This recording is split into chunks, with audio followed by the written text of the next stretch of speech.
Pakistan economic crisis. तो आज हम पाकिस्तान के इकोनॉमिक क्राइसिस की बात करेंगे। पाकिस्तान के ऐसे हालात हो गए हैं कि सिर्फ 25,000 करोड़ इनके पास फॉरेक्स रिजर्व बना हुआ है। ठीक है, मतलब बहुत जल्द ये देश बैंकक्रप्ट होने वाला है, दिवालिया घोषित होने वाला है। ठीक है, दो देश, ठीक है, भारत से ही, ठीक है, विभाजित होकर के पाकिस्तान बना और आज इतने कम समय में ये हालात हो गए हैं। ठीक है, इसका क्या रीजन है वो सब हम जानने की कोशिश करेंगे और वर्तमान में क्या पाकिस्तान के हालात चल रहे हैं। तो अगेन समझिएगा, यहाँ पर ये न्यूज है फरवरी 20 की, आप यहाँ पर देख रहे हैं, द हिंदू की न्यूज है ये। ठीक है, पाकिस्तान डेबिलिएटिंग डेट क्राइसिस। डेट का मतलब होता है दोस्तों लोन या ऋण। डेट क्राइसिस का मतलब है ऋण की क्राइसिस। कहीं से उनको अब किसी भी प्रकार का लोन नहीं मिल पा रहा है। आईएमएफ से, इंटरनेशनल मॉनेटरी फंड से बेल आउट पैकेज की मांग करी थी। बेसिकली बेल आउट पैकेज क्या होता है मैं आपको बता देता हूं। ठीक है, बेल आउट पैकेज, जब भी कोई देश दिवालिया होने वाला होता है तो वो क्या करता है, बेल आउट पैकेज की मांग करता है आईएमएफ से।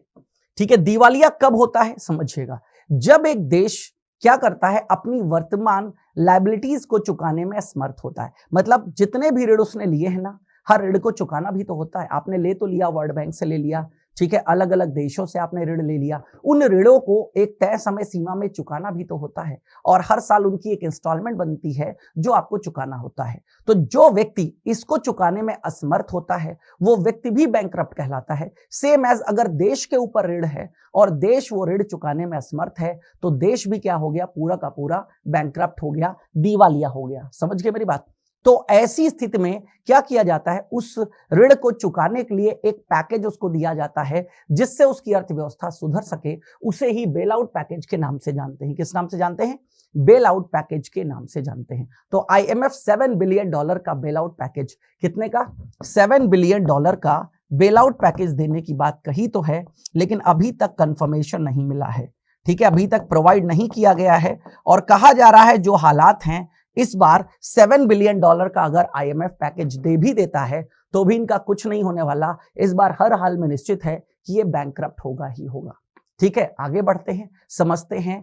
ठीक है, वर्तमान के हालात क्या हैं और ये हालात क्यों बिगड़े, समझिएगा यहां पर बहुत अच्छे से। तो सबसे पहले वर्तमान में फॉरेक्स स्टेटस की बात कर लेते हैं। क्या है वर्तमान में पाकिस्तान का फॉरेक्स स्टेटस? फॉरेक्स स्टेटस है 25,000 करोड़ रुपए का। फॉरेक्स का मतलब क्या होता है समझिएगा, मैं आपको बता देता हूं। हर एक देश दूसरे देश से कुछ ना कुछ खरीदता है, जिसे हम क्या कहते हैं, इंपोर्ट कहते हैं। इंपोर्ट कहते हैं। तो दूसरे देशों से जब आप कुछ चीजें खरीदते हो, व्यापार करते हो, क्योंकि आपके पास सब कुछ तो नहीं है, आपकी अर्थव्यवस्था में सब कुछ तो नहीं है, तो आप क्या करोगे, दूसरे देश से कुछ ना कुछ लोगे। अब भाई दूसरा देश तुम्हें दे तो देगा, लेकिन वो पेमेंट किस में लेगा? वो पेमेंट अपनी करेंसी में लेगा या उस करेंसी में लेगा जो अंतरराष्ट्रीय स्तर पर चल रही हो। तो यहां पर जितना भी इस तरीके का व्यापार होता है वो किस में होता है? डॉलर में होता है, क्योंकि डॉलर जो है पूरे वर्ल्ड में एक्सेप्टेबल करेंसी है। पूरे वर्ल्ड में डॉलर क्या है, एक्सेप्ट किया जाता है। तो दैट्स वाई हर एक कंट्री को अपने पास फॉरेक्स रिजर्व मेंटेन करना पड़ता है, मतलब डॉलर्स वगैरह का रिजर्व मेंटेन करना पड़ता है, जिससे दूसरे देशों से आप कुछ खरीदो तो चुका सको। तो अगेन दूसरे देशों से भाई ऑयल वगैरह इनके पास भी नहीं है, तेल वगैरह इनको भी मंगाना पड़ता है। तो तेल वगैरह मंगाने के लिए क्या करना पड़ेगा? डॉलर में चुकाना पड़ेगा। तो सोचिए बहुत ही कम पैसा बचा है। इतना कम पैसा सरकार के फॉरेक्स में या सरकार के खजाने में बचा हुआ है, जिससे मैक्सिमम 1 हफ्ते तक काम चलाया जा सकता है। 1 हफ्ते के बाद सरकार अपने हाथ खड़े कर देगी कि भैया अब हमारे पास पैसे नहीं है किसी भी प्रकार का इंपोर्ट बिल चुकाने के लिए, क्योंकि इंपोर्ट बिल मतलब दूसरे देश से मंगाया गया, मतलब पेमेंट डॉलर में करना है, डॉलर आपके पास है ही नहीं। पहली बात तो फॉरेक्स रिजर्व पाकिस्तान के पास ना के बराबर बचा है, पहली बात। दूसरी बात डेट टू जीडीपी। अब अगेन इसके कुछ कारणों की बात कर लेते हैं। आखिर वर्तमान की स्थिति में ऐसा क्या हुआ? आप एक स्थिति को इमेजिन करिए। एक व्यक्ति है जो ऋण पे ऋण लेता जा रहा है, एक व्यक्ति है जो ऋण पे ऋण लेता जा रहा है, लेकिन ऋण चुकाने की बात नहीं कर रहा है। तो जब ज्यादा से ज्यादा ऋण आप लेते रहोगे तो एक स्थिति ऐसी आएगी कि जब ऋण चुकाना होगा तो आप अपने हाथ खड़े कर दोगे या नहीं खड़े कर दोगे, तब स्थिति बर्बाद वाली आ जाएगी। वही बात है, यहां पर जो भी सरकारें आई, सरकारों ने सिर्फ और सिर्फ देश को ऋण के दलदल में ढकेला, लोन पे लोन लेते गए। देश की इकोनॉमी को चलाने के लिए, अपनी इकोनॉमी को सुधारने के कोई भी हालात नहीं किए गए। समझ गए नहीं? जैसे एक व्यक्ति अपनी जीवनी चलाने के लिए कोई काम ना करे, जब पैसे की जरूरत पड़े तो वो ऋण ले ले, तो एक दिन क्या होगा, उसका घर बार जो भी प्रॉपर्टीज है वो सब बिक जाएंगी। इस बात की गारंटी है, क्योंकि आपने अपने जीविकोपार्जन के लिए कुछ नहीं किया, और जो ऋण आपने लिया था उसको चुकाने के लिए भी किसी भी प्रकार का कोई प्रोडक्टिव वर्क आपने नहीं किया। सेम एज देश, तो देश में कहीं पर भी कोई आर्थिक सुधार नहीं हुए, और आर्थिक सुधार नहीं हुए इसकी वजह से उनके पास कोई रेवेन्यू कलेक्ट नहीं हुआ, और रेवेन्यू जो कलेक्ट हुआ भी वो भी उतना नहीं हुआ जितना आपने ऋण पे ऋण लेते गए, और अपनी अर्थव्यवस्था को दलदल में, ऋण के दलदल में, एक डेट ट्रैप बोलते हैं, लोन को चुकाने के लिए भी लोन लेना, ये क्या कहलाता है, डेट ट्रैप कहलाता है। तो डेट ट्रैप में ये अर्थव्यवस्था फंसती गई, चाइना के चक्कर में भी आई, ठीक है, चाइना से भी बहुत सारा पैसा लिया, ऋण लिया। तो अगेन जब भी आप किसी से ऋण लेते हैं और ऋण चुका नहीं पाने की स्थिति में आप क्या करेंगे, फिर उसकी सभी शर्तों को मानने के लिए तैयार हो जाएंगे ना, तो वो वाली स्थितियां भी इनके साथ हैं। इसी के लिए कहा जाता है आज पाकिस्तान चाइना का गुलाम बन गया है पूरी तरीके से। चाइना जैसे चाहे वैसे पाकिस्तान को चिकरघन्नी की तरीके से घुमा सकता है। तो डेट ट्रैप में फंस गया, और डेट कितना है इनका, जीडीपी के 80%, मतलब जितनी देश की जीडीपी है, सकल घरेलू उत्पाद, जीडीपी क्या होता है, एक देश में एक वित्तीय वर्ष में जितनी भी वस्तुओं और सेवाओं का उत्पादन होता है उसके कुल मूल्य को जीडीपी कहा जाता है। तो जो जीडीपी निकल करके आती है, जीडीपी का 80%, मतलब समझ लीजिए आप, ठीक है, जितना एक साल में पूरे देश में उत्पादन हो रहा है उस उत्पादन मूल्य का 80% आपने क्या ले रखा है, ऋण। तो सबसे बड़ा जो कारण है आज पाकिस्तान के दिवालिया होने की कगार पे पहुंचने का, वो है ऋण पे ऋण लेने जाना। और जब ऐसी स्थिति में आप आते जाओगे तो ऑब्वियसली आपसे लोग भरोसा खोते जाएंगे, तो क्या होता जाएगा, यहां पर स्टेट ऑफ करेंसी हालात क्या हो गए भाई, डे बाय डे जब आपकी इकोनॉमी डाउनफॉल में जाती रहेगी तो ये जो डॉलर से कंपैरिजन है वो भी आपका क्या होता रहेगा, डीवैल्यूएट होता रहेगा। तो आज पाकिस्तान में $1 कितने रुपए के बराबर हो गया, 260 पाकिस्तानी रुपए के बराबर। जैसे भारत में $1 बराबर 80 रुपीज के आसपास निकल के आता है, वो यहां कितना पहुंच गया, 260 रुपए, कभी 120 रुपए के आसपास था, अभी कुछ समय पहले ही। वर्तमान की स्थिति क्या है, $1 260 रुपए। अब ये सोचिए, पहली बात तो इंपोर्ट बिल आपको चुकाना है, दूसरा अब जब आप कुछ चीजें मंगा रहे हो तो बदले में अपनी करेंसी से ही तो कन्वर्ट करोगे, तो एक कन्वर्जन का भी क्या हो गया, इतना अमाउंट बढ़ गया। अब जब इतना अमाउंट बढ़ गया तो चीजें भी तो महंगी हो जाएंगी अपने देश में।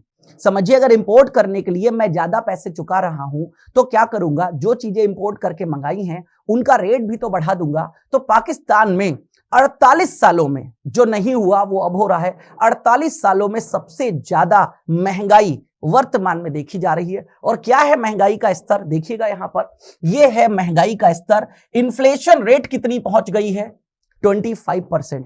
सोचिए एक आइडियल इन्फ्लेशन क्या होता है, एक आदर्श मुद्रास्फीति जो कि 3 या 4% होती है। जैसे भारत में आदर्श मुद्रास्फीति 4% मानी गई है, और वो भी सिर्फ +2 -2 की टॉलरेंस लिमिट के साथ। मतलब +2 का मतलब 6 हो गया, -2 का मतलब 2 हो गया। तो 2 से 6% की मुद्रास्फीति बाजार में रहनी चाहिए, ये आदर्श मानी जाती है।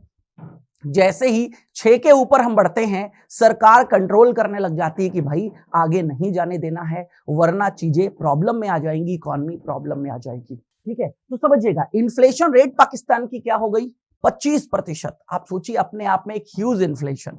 ठीक है, मतलब 100 रुपए की वस्तु कितने रुपए की अगले साल हो जाए, 125 रुपए की।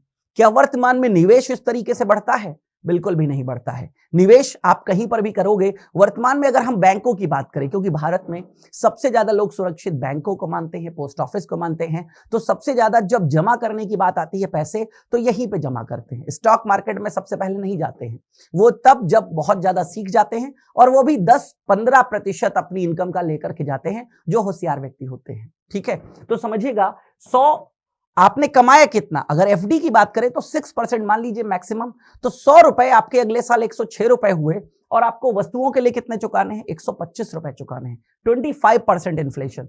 वहां पर मिल्क जानते हैं इस समय कितने रुपए है, 150 रुपए प्रति लीटर एक मिल्क है, जो कि भारत में, ठीक है, मैं अमूल या मदर डेयरी का लेकर के आता हूं तो 66 या 67 रुपीज का है। ठीक है, ओनियन प्याज 231 रुपी पर केजी, जो कि आई थिंक यहां 25 या 30 रुपए में चल रहा है। तो ये इन्फ्लेशन के द्वारा ये चीजें बदल गई। देन एग्स, अंडे यहां पर हैं 285 पर डजन, 285 पर डजन। फ्लोर, आटा कितना हो गया है 1736 रुपए का 20 किलो का पैकेट हो गया है।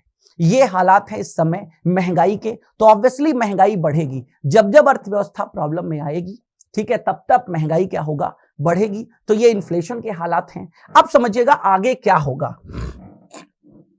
अगर पाकिस्तान डिफॉल्टर हो जाता है। अगर पाकिस्तान डिफॉल्टर हो जाता है तो अब क्या क्या होने वाला है पाकिस्तान में वो देखिएगा, क्योंकि अभी डिफॉल्टर डिक्लेयर नहीं हुआ है, क्योंकि अभी 25,000 करोड़ हैं उसके पास फॉरेक्स में, ठीक है। और अगर उसके पहले कोई बेल आउट पैकेज नहीं मिलता है, ठीक है, या बेल आउट पैकेज मिलने के बाद भी चीजें नहीं सुधरती हैं, तो डिफॉल्टर हो जाएगा। अगर डिफॉल्टर होगा तो क्या होगा, पहली सिचुएशन शेयर मार्केट कोलैप्स हो जाएगी।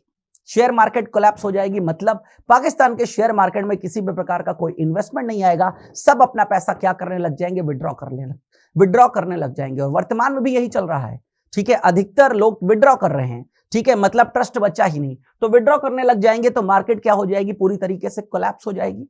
देन फॉलिंग इन पाकिस्तान रूपी, अभी जो $1 मैंने आपको बताया ना, ठीक है, $1 इक्वल्स टू, आपको ये सामने दिखाया मैंने, 260 रुपए पाकिस्तानी, ठीक है। $1 बराबर 260 रुपए पाकिस्तान की बात कर रहा हूं, तो याद रखिएगा ये 260 वाला कहां पे पहुंचेगा नहीं पता, 500 भी हो सकता है, 1000 भी हो सकता है, 2000 भी हो सकता है, ठीक है। तो पूरी तरीके से पाकिस्तान रूपी गिर जाएगा, ठीक है। Then companies factories will be declare defaulter himself. सोचिए कंपनीज वगैरह भी अपने आप को डिफॉल्टर घोषित कर देंगे। क्यों घोषित कर देंगे, क्योंकि जो भी रॉ मटेरियल वगैरह उन्होंने खरीदा है उसका पेमेंट नहीं कर पाएंगे। तो देखिएगा again companies factories will be declare defaulter himself. वहां की जो कंपनीज हैं, ठीक है, वो भी पैसा नहीं चुका पाएंगी, वो भी अपने आप को क्या कर देंगे, डिफॉल्टर घोषित कर देंगे। Then due to non import some sectors closed completely. Import कर ही नहीं पाओगे क्योंकि इंपोर्ट का बिल चुकाने के लिए आपके पास पैसा ही नहीं है। आपके पास फॉरेक्स क्या हो गया, जीरो हो गया। तो इंपोर्ट बिल जब कोई चुका नहीं पाओगे, तो जो ऐसी कंपनियां या ऐसे सेक्टर जो इंपोर्ट के भरोसे चल रहे थे, जैसे ऑयल आप मंगा रहे हो, ऑयल का फर्क तो सोचिए सब जगह पड़ता है, ठीक है। ऑयल से ही पूरा देश चल रहा है। जितना लॉजिस्टिक सपोर्ट है वो किससे चलता है, ऑयल से चल रहा है। ऑयल आप मंगा ही नहीं पाओगे क्योंकि आपके पास पैसा ही नहीं, तो पूरी इकोनॉमिक क्राइसिस हो जाएगी। सोचिए उस हालात को। Then lacking of crude oil, airlines and shipping companies closed. Crude oil की वजह से कच्चा तेल जब आपको नहीं मिल पाएगा तो आपकी जो एयरलाइन है, ठीक है, पाक एयरलाइन, वो क्या हो जाएगा, बंद हो जाएगी। शिपिंग, जितने भी शिपिंग है, शिप्स वगैरह, वो क्या हो जाएंगे, बंद हो जाएंगे पूरी तरीके से। Persons withdraw their saving so that banks were closed. हर एक व्यक्ति बैंक में पहुंच जाएगा अपना पैसा निकालने के लिए, ठीक है। क्यों निकालने के लिए, क्योंकि जैसे जैसे महंगाई बढ़ेगी उसका खर्चा भी तो बढ़ेगा। तो इनकम तो अर्न कर नहीं पा रहा है तो क्या करेगा, जो बैंकों में उसकी सेविंग्स जमा है वही तो निकालने के लिए पहुंचेगा। और जब एक साथ कई लोग बैंक में अपना पैसा निकालने के लिए पहुंच जाएंगे, ठीक है। हाँ जी बिल्कुल, इकोनॉमिक्स पढ़ाता हूं काजल जी, ठीक है। इकोनॉमिक्स की क्लास होती है मेरी, इसके अलावा करंट अफेयर्स के अलावा मैं इकोनॉमिक्स भी कराता हूं। चलिए, तो again withdraw their savings so that banks were closed. जब एक साथ बहुत सारे लोग बैंक में अपना पैसा मांगने पहुंच जाएंगे तो क्या हो जाएगा, बैंक बैंकक्रप्ट हो जाएगा। क्योंकि कोई भी बैंक दुनिया का ऐसा नहीं है जो एक साथ अपनी सभी कस्टमर्स को पेमेंट कर सके, ठीक है।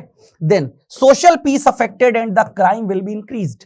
सोचिए जब महंगाई इतनी होगी, लोगों के पास पैसा ही नहीं होगा खाने के लिए, तो अपना पेट चलाने के लिए इंसान क्या करेगा, क्राइम करेगा। पूरी की पूरी देश की शांति जो है वो खतरे में पड़ जाएगी। इवन वहां के एक विद्वान हैं पाकिस्तान के ही, ठीक है, उन्होंने ये भी बताया है कि पाकिस्तान अपने आप को बचाने के लिए न्यूक्लियर डील भी कर सकता है। मतलब अपने पास जो न्यूक्लियर पावर है ना, ठीक है, उन हथियारों को बेचने का सौदा भी दूसरे देशों के साथ कर सकता है कि कहीं से कोई पैसा तो आए। और अगेन अगर क्राइम वगैरह बहुत बढ़ गया, शांति भंग हो गई, तो जो आतंकवादी संगठन हैं वो भी क्या कर सकते हैं, सरकार पे कब्जा कर सकते हैं। सरकार पे क्या कर सकते हैं, कब्जा कर सकते हैं। और न्यूक्लियर वगैरह अगर कहीं आतंकवादी संगठनों के हाथ में आ गया, जैसे कि आपने देखा अफगानिस्तान में किस तरीके से, ठीक है, तालिबान ने कैप्चर कर लिया, तो अगर आतंकवादी संगठनों ने पाकिस्तान को कैप्चर कर लिया तो याद रखिएगा सबसे बड़ा थ्रेट जो आसपास के देश हैं उनको ही होगा। क्योंकि न्यूक्लियर पावर अगर आतंकवादियों के हाथ में लग जाएगी तो आप जानते हो फिर, ठीक है, उनका तो एक ही उद्देश्य होता है, ठीक है, खुद तो मरना ही है और दूसरे को लेके जाना है। तो अगेन ये बहुत सारे हालात हैं, चिंताजनक हालात हैं, ठीक है, अब आगे क्या होता है तो जो भी होता है आपको पता चल ही जाएगा, आपसे डिस्कस करता रहूंगा। तो उम्मीद करता हूं पाकिस्तान की इकोनॉमिक क्राइसिस के बारे में काफी कुछ आपको जानकारी मिल गई होगी, क्या कारण है और अगर होता है तो क्या होगा, ये सभी इंफॉर्मेशन मैंने इस सेशन में आपको दे दी।